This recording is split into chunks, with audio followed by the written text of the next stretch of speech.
Georgie porgy, pudding and pie, kiss the girls and make them cry. When the boys came out to play, Georgie porgy ran away. Famously attributed to King George IV, who succeeded his father, King George III.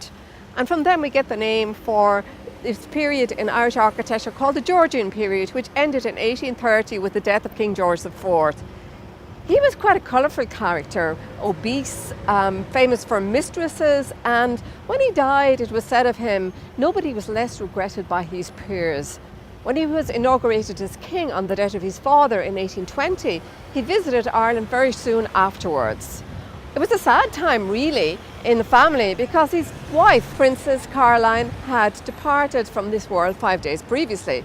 Actually, it put him in a very good mood because he didn't like her very much. She was his cousin, and it said, when he got first glimpse of her, he said, "Pass me a brandy, I don't feel very well." I don't think he liked her very much, but there was a little bit of death in the family at the time, and he was had no option but to marry her. But he did compensate by having a gorgeous mistress called Lady Conyngham, who lived in Slane, County Meath. Anyway, back to his visit to Dublin. He came from the Viceregal Lodge, having landed down in Howth, sailed in, came up the river, and full of goose pie and whiskey. So he was in great form when he arrived at the Viceregal Lodge. And then on the day of his parade to Dublin, he came down through the Phoenix Park, up by Saxville Place and into Dublin Castle. And then he greeted everybody by calling them Paddy, Mick, Joe.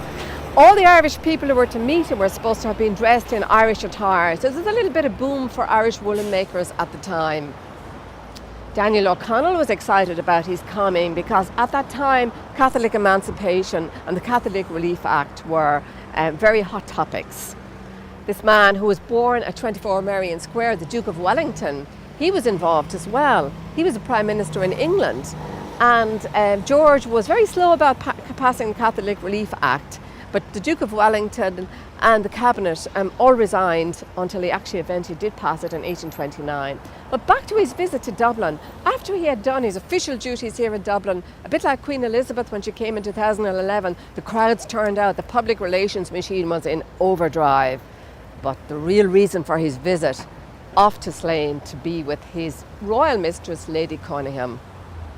They had a grand old time up in the drawing rooms of Slane Castle, and he departed Kingstown in Dublin, having had a wonderful 18-day trip.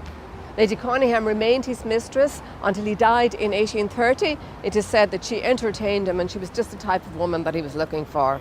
So here we have our King George IV famously visiting Ireland at the time of his inauguration as king and lending his name, as did his predecessors, to the beautiful Georgian squares which grace our cities today.